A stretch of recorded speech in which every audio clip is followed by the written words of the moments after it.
Ya 24 na 29 Nyakanga uyu mwaka w'ibihumbi 2026, RIB yafunze abayobozi babiri aribo Uwamariya Agnes, umuyobozi wungirije ushinzwe imibereho myiza y'abaturage mu karere ka Nyamagabe, aho akurikiranyweho icyaha cyo kutamenyekanisha icyaha cy'ubugome. Nkurikiyimana Pierre, umunyamabanga nshingwabikorwa w'umurenge wa Musebeya mu karere ka Nyamagabe, arakekwaho ibyaha bine bikurikira. Icya mbere ni uguhoza undi ku nkeke bifitanye isano n'imibonano mpuzabitsina, gukoresha undi imibonano mpuzabitsina ku gahato, gufata icyemezo gishingiye ku rwango, gusaba cyangwa gukoresha imishamubiri ishingiye ku gitsina. Bafunzwe nyuma y'iperereza ryari rimaze iminsi rikorwa ku byaha byakorewe umukozi w'akagari ka Rusekera mu murenge wa Musebeya, bigahishirwa aho kugira ngo bimenyekanishwe kugira ngo bikurikiranwe. Abafashwe bafungiye kuri sitasiyo RIB ya Gasaka mu gihe dosiye yabo iri gutunganywa kugira ngo izoherezwe mu bushinjacyaha.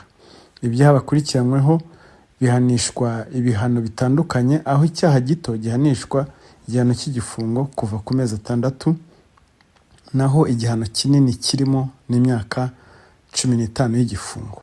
Ubutumwa RIB itanga: RIB irasaba abayobozi mu nzego zitandukanye zaba iza leta cyangwa iz'abikorera kudakoresha umwanya bafite bahohotera abo bayobora, kuko uzabifatirwamo wese atazihanganirwa. Umuyobozi wese asabwa kurengera no kurinda aba ayobora, ntabwo akwiriye guhishira icyaha kiba cyakozwe. Ikindi kandi RIB irasaba abantu bose bashobora kuba bakorerwa ibyaha nk'ibyo by'ihohotera rishingiye ku gitsina kutabyihererana, ahubwo bakajya bimenyesha urwego rw'ubugenzacyaha kugira ngo bikurikiranwe mu maguru mashya. Akarere ka Nyamagabe kazamuye ibipimo byinshi by'akarere kabyo, munahereye ku cyegeranyo cyasohowe na statistique ku bijyanye na implementation nuko bashyize mu bikorwa imihigo y'uturere.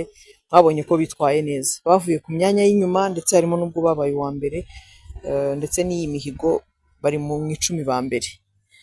Ikindi ni ugucunga neza ingengo y'imari bagenerwa, kuko babonye clean audit mu gihe babaga bafite igipimo cyo hasi cyane. Ariko ikindi ni ukuzamura ubuhinzi no kongera imbuto y'ibirayi. Hari n'ibindi bipimo byinshi, ko bakira abaturage, ko bakemura ibibazo byabo. Ni byinshi byagezweho muri iyi manda yabo, ariko ikinakomeje kuko ntabwo irangiye. Tubashimira. Aho rero mwari muvuze hari imbaraga nkeya, nuko ibyo dusabwa ni byinshi, ntabwo ari ukuvuga ngo ni imbaraga nke, ahubwo ibyo dusabwa ni byinshi kandi akarere ho gaturuka ni kure, kuko murabizi ko n'uyu munsi akarere niko kari ku mwanya wa nyuma mu gukura abaturage mu bukene. Ariko bitavuga ko ntacyo bakoze. Bavuye kuri 51, bari no mu turere twagerageje kuzamuka cyane, ko bazamutse ku gipimo cya 18, ariko turacyafite nyine abaturage benshi bakene. Ibyo bagomba kubishyiramo imbaraga. Ikindi, iyo dukora nk'abayobozi ntabwo ari twe twiha amanota tuyahabwa n'abaturage. Baracyafite urugendo rwo kongera kwegera abaturage no kureba uko bishimira serivisi babaha. Igipimo gisorwa na RGB cy'uko abaturage bishimira serivisi bahabwa n'ubuyobozi nacyo ntabwo kimeze neza. Ariko ikindi ni ugukomeza gusigasira ibyagezweho ntibisubire inyuma. Ni ibyo ngibyo bashyiramo imbaraga cyane, ariko bidasize inyuma n'izindi gahunda nyinshi za leta, gukomeza kwimakaza ubumwe bw'abanyarwanda mu karere kabo n'izindi gahunda nyinshi. Ingengo y'imari igenwa, hari amategeko agena uko ingengo y'imari yoherezwa mu turere. Hari icyo gipimo cy'ubugene, hari umubare w'abaturage n'izindi considerations nyinshi zigenderwaho. Ntabwo ari ukuvuga ko ari uko ari favor baba bahawe. Kuyikoresha neza byo bayikoresha neza kubera ko tubibonera kwa Auditor General, kandi bari mu turere tugira clean audit. Ahubwo icyo tubasaba ni ugukomeza ntibasubire inyuma, ariko no gukoresha iyo ngengo y'imari mu gukomeza koko gukemura ibyo bibazo bicyugarije, yaba ikibazo cy'abaturage benshi bakiri mu bukene n'izindi, yaba ibijyanye n'uburezi, ubuzima n'izindi gahunda nyinshi zihari. Inama njyanama buriya ni abaturage. Inama njyanama ni abajyanama bahagarariye abaturage. Ntabwo iyo tuvuga rero tuvuga abayobozi gusa, ni abayobozi ariko n'abaturage bahagarariye abandi. Abaturage rero ni ukubasaba gukomeza kuba abafatanyabikorwa beza, nta n'icyo tubashinja, kubera ko ibyagezweho ntabwo ari aba bayobozi babikoze, ni ku bufatanye bw'abayobozi n'abaturage. No gukomeza rero uko gusobekeranya amaboko kugira ngo nibitarajya. Isidi zadufashije ibintu byinshi cyane ku mikurire y'abana bato. Kimwe naheraho ni uko ubuzima bwabo bukurikiranwa. bakitabwaho bagafatirwa ibipimo bose kandi 100%, tukamenya uko bahagaze. Iyo tumenya uko bahagaze tumenya nuko tubakurikirana. Cya kabiri n'ibijyanye n'imirire. Ibijyanye n'imirire naho kubera ko bahabwa serivisi zo gusuzuma imirire, naho bituma tumenya uko umwana ahagaze nimba akura neza, hanyuma tukamukurikirana, twasanga umwana afite imirire mibi tukabifatirana hakiri kare, ibyo byose bikagenda bifasha umwana. Byadufashije kandi ku bukangurambaga ku babyeyi, ese bagomba kumenya iki, ko umwana ataba muri sidi gusa mu irerero, yageze mu rugo we yakora iki. Ubumenyi rero bavana mu marerero babujyana no mu ngo, bakamenya ko bagomba kwita ku bana, bakabagirira isuku, bakabategurira indyo yuzuye, bakabaha urukundo. Ikindi byadufashe ni ku mutekano w'umwana, umwana barinzwe ari ahantu yizewe, ntabwo wamuhohotera, bari mu irerero. Ibyo byose byagiye bidufasha mu mikurire ndetse n'imibereho myiza y'umwana muri rusange. Ahubwo isidi ifite amanota menshi, usibye kwenda bitazagera, ahubwo utarebye neza ababyeyi bashaka gutekereza ko abana bajya babijyanira muri sidi gusa, bakibagirwa uruhare rwabo. Ngo ndagira ngo nkwereke icyizere abaturage bafitiye isidi, bifuza kubajyanamo kuko babona ibyiza biturukamo. Ikindi kandi duhugura n'abarezi, umuntu yahuguwe agakora ibintu asobanukiye yumva, bituma bikora neza n'umusaruro ukaboneka. N'ababyeyi kandi barabikanguriwe, ntabwo ari ibintu byaje ngo bibiture hejuru, babona abana bajya mu marerero ahubwo basobanukiwe n'impamvu.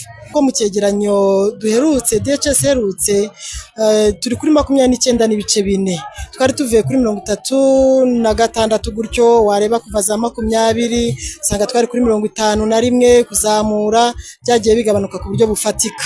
Uburyo rero muri iyi myaka 5 ishize twagabanyijeho 4 n'ibice, ariko mu by'ukuri rigenda rigabanuka. Urumva kuva kuri 50 na kakanya twari turi kuri 20 kandi dufite intumbero yo kugera munsi y'10. Byanashoboka ko twagira n'umwana utagwingiye. Iyo tunabirebye mu bipimo byacu nk'akarere dufatanyamo na Minisante, ku bana bari munsi y'imyaka 2 byaragabanutse ku buryo bufatika. Bigaragara ko muri iyo myaka dutangira gusuzuma ino bipimo, twari dufite umubare munini abana bagera muri za 50 kuzamura bagwingiye bari munsi y'imyaka 2. Ariko aka kanya mu bipimo dufata tubona ko byibura turi ku 11%. Umva ko ari ikigereranyo gitoya, nubwo nyine nacyo tutagombye kukigira, ariko turi kugana heza. Isidi yararugize cyane kuko nkuko komeza kubisobanura, serivisi za isidi zihera umwana agisama. Uko umubyeyi akurikiranwa, uko yigishwa, ubumenyi agira, byose zikubiye muri isidi. Ibyo rero bituma umwana avuka ameze neza, kuko umwana agwingirira no mu nda. Yasamwe ntiyitabweho, umubyeyi ntagane serivisi zigenerwa umubyeyi, bafite ibyago byo kuba yavuka afite ibibazo. Rero urumva umwana agisamwa agahabwa izo serivisi, yambara no kuvuka agahabwa izo serivisi, kugeza umwana agize imyaka 5. Umwana agize imyaka 5 kuzamura yacitse igwingira, aba aricitse rwose. Uruhare isidi yabigizemo cyambere nuko nta kiguzi kiba muri isidi, nta mafaranga y'ishuri atangwa muri isidi. Tube twavuga ngo hari umuntu udafite ubushobozi uri buze kuyabura. Oya, umwana wese ajya muri isidi ku buntu. Cyo ni kimwe. Ikindi cya kabiri, ndetse biturutse no muri isidi tubasha no gufasha imiryango itishoboye.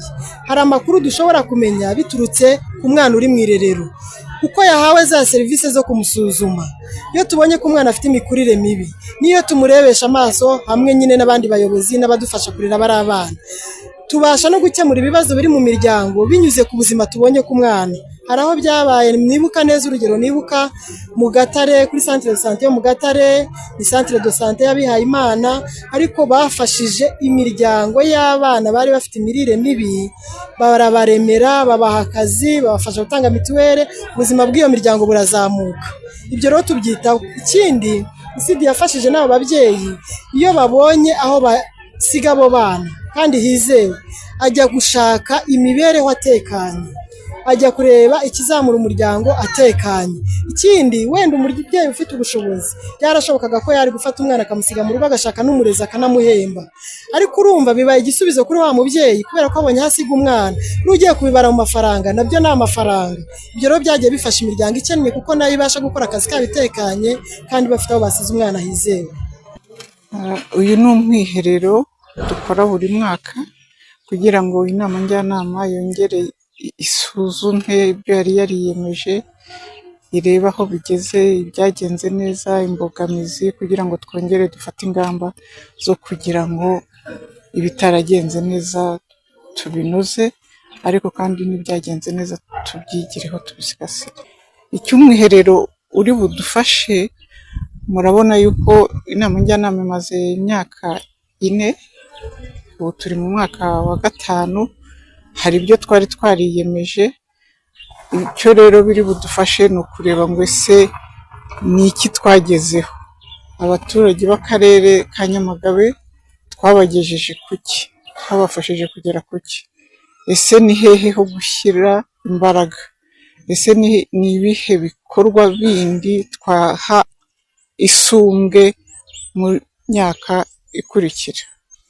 Inama njyanama ntabwo ikora yonyine, ni urwego rukorana n'izindi nzego, ni urwego ruhagarariye abaturage ariko rukorana n'izindi nzego. Hari komite nyobozi, hari abafatanyabikorwa, ntabwo rero ibyagezweho byakwitirirwa inama njyanama yonyine.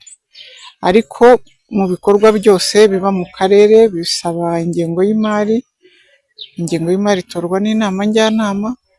Ibibazo by'abaturage bikurikiranwa umunsi ku munsi n'inzego zibishinzwe, ariko iyo abaturage batanyuzwe begera inama njyanama, tugakurikirana uko ibibazo byabo bikemuka, kandi tugakurikirana n'ishyirwa mu bikorwa ibindi byemezo biba byafashwe. Murishimira iki muri ino myaka 4 rero? Muri iyi myaka 4 icyo twishimira ni uko mu bipimo bitandukanye akarere ka Nyamagabe kagiye gatera intambwe, ariko nubwo hari ibyo twishimira ntabwo twari twagera aho twifuza.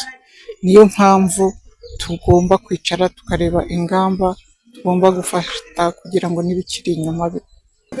Nko mu byo tukwiye gushyiramo imbaraga hari imitangire ya serivisi ku baturage, kuko kugeza uyu munsi abaturage b'akarere ka Nyamagabe ntabwo baranyurwa bihagije na serivisi bahabwa, nk'uko raporo ya RGB ikunze kubigaragaza. Gerwaho nabyo babigereho mu gihe cya